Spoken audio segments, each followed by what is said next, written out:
Boo. Look at that creature. He's purring. Hi, everybody. This is Margaret. It is Tuesday night, and I am recording this Wonder of Wonders for Wednesday because I will be in a hot car traveling north this Wednesday. But I wanted to do my Wednesday wrap up in advance so that it would be at the same bat time, same bat channel. We've got 2 books this week. We've got one in this omnibus here. This is Jean Rhys's Voyage in the Dark, which I started for May of the Moderns and then sort of veered away from, but finally finished just before the AWC. And the other one I've got is this audiobook for Pride Month, Mortal Follies by Alexis Hall, read by Nneka Okoye. So 2 books this week. Even though, and I will note, we just had this big thing called the AuthorTube Writing Conference. So please check out, maybe I'll put it at the top of the screen if I remember, check out all the videos from the lovely authors and writers and readers and smart people who presented this past weekend. It was a lot of fun. So let me start with Voyage in the Dark. I just wrote some notes on my story graph, so I'll go consult those. I've got some turned down corners. I can hear you all screaming in the background. But what I really wanted to get across in this is that the style was so unique for the time. So this was written in 1934, and it was written by a West Indian woman who was living in London, Jean Rhys. And she was using stream of consciousness stuff, and I think she does it really successfully, whereas sometimes in some of the other authors who are touted as stream of consciousness writers, Irish writers, I get sort of lost in the references. So here's an early reference on page 9 from Voyage in the Dark. A curtain fell, and then I was here. "This is England," Hester said. Hester is her stepmother. "And I watched it through that train window, divided into squares like pocket handkerchiefs. A small, tidy look it had everywhere, fenced off from everywhere else. What are those things? Those are haystacks. Oh, are those haystacks?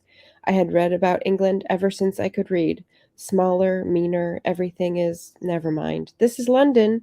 Hundreds, thousands of white people, rushing along, and the dark houses, all alike, frowning down one after the other, all alike, all stuck together.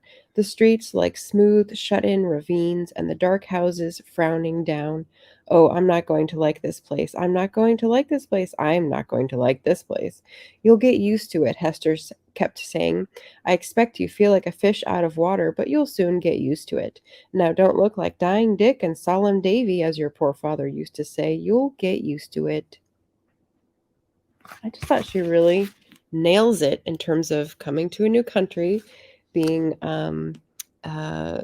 somewhat of a slighted population trying to blend in and succeed like anybody else, and having your dreams or preconceptions sort of smashed to smithereens when you get there. So that was Stream of Consciousness. Basically, this highly parallels the author's own life and experience coming to London. So I think she was a chorus girl for a while and then sort of started leading this sort of shady life as a mistress and trying to get by, being like a Girl Friday kind of thing. So that's what you're basically reading about from her interior monologue. It's interesting. Page 65, I have a collage of quotations, which is another sort of stream of consciousness passage used to great effect. There's a lot of humor in this, both in the dialogue and in the sort of blocking. Page 78, I said, so there's a scene where she gets drunk and she has a meltdown, and then it sort of devolves into 2 girls pulling on a dress, like some slapstick comedy. So like there's a lot, there's a range here. There's also great facility with language. Page 86 has a quote I've noted saying, "a lady." Some words have a long, thin neck that you'd like to strangle. And I thought, oh, lady. Yeah, it does. Suddenly you could just sort of see what she's describing. So that was really cool. And then page 91, I've noted they have several references, but on 91, there's one reference to a picture that is in a room. So she notes room furniture and everything when she goes from place to place. And this is a picture, sort of like a cheap painting you would put in a hotel room. And it's called Loyal Heart. And you could just imagine the sort of like, I think in our generation, it would be like a Thomas Kincaid reference, like a little smoothed over, a little fancified, but kind of smarmy. And she's describing this little typical English scene. And there's children, there's a dog, there's all this stuff going on, but there's also a fence, and it's showing all the action in the yard. And her conclusion is it was the wall that mattered. And I thought, she just totally nailed it. So I really liked how she did lots of subtle cues to frame up her themes. And yeah, I really enjoyed it. So 4-star read. I may not be as nervous to read Wide Sargasso Sea by Jean Rhys, which is a huge classic that a lot of people have read, but I'd recommend if you've read Wide Sargasso Sea, also searching out some of her other works that you can see down there, because they are also really interesting. So that was book number 1. And then book number 2, we can move on to Mortal Follies by Alexis Hall. I got this from Libro.fm, the sweetest smelling audiobook purveyor on the planet, if you're in the US. Sorry, everybody else. So this book got me right off, starting with a very voicey narrator. And I don't mean the audiobook narrator. I'm not talking about that quite yet.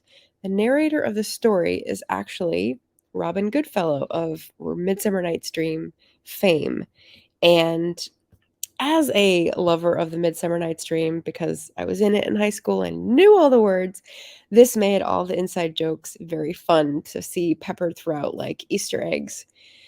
So there's that. And if that is your thing, then you will like this as well. There's also a lot of sort of impish humor and a lot of fairy lore for this world. It's not necessarily the same, but the narrator does a really good job of delineating this world's fairy lore from others, hobgoblins, barghasts, other things you would have heard about English countryside ghosts and goblins. And that's really fun for me.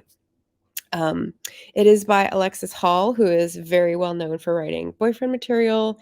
And so she writes gay romance, MLM romance, and this is a sapphic romance. So this is what I was trying for Pride Month, and my first time reading her. And I really liked the writing, the wit, and the quickness. There was a little bit of slower plot in the second half that I could have had tightened a little, but the setup is Regency, young debutante finds out she has a curse on her. She wants to find out what happened. She can't imagine who she has made an enemy with, and enlists the help of an older, 24 years old, older woman in the story, and they end up falling for each other, of course, and finding out how the curse was laid and undoing it and how are they going to get out of this. But when that happens, there's a second twist that is like another sort of knot to solve. And that's where it slowed down a little bit for me. But the ending was still a happy ending. And there were still lots of points along the way for humor, for, like I said, Easter eggs, for good historical detail. There was a lot of scenes in Bath that I thought, oh, like I can picture that. I can imagine that from my other historical romance readings. I really appreciated it. It was a good read. I think sometimes when I slow down on a book and have to do some other things like a 3-day conference online and then have to put my attention back onto the book, it loses a little something that isn't due to the book at all. But because I have switched my attention engine and then switched it back, it's a little harder to get going. So that could be just me.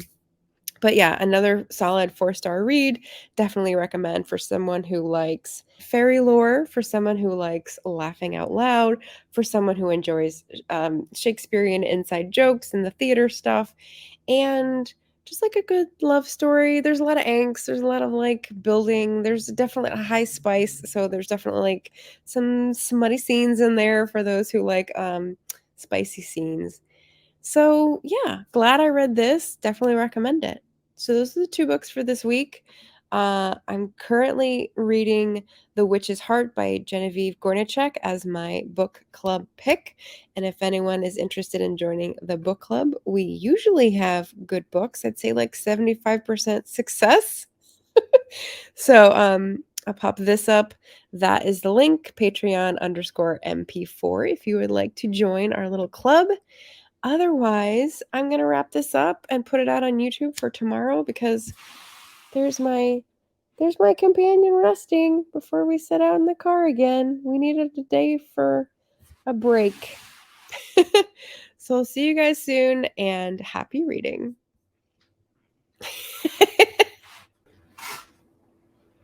I just did. Go ahead, I'll edit it out.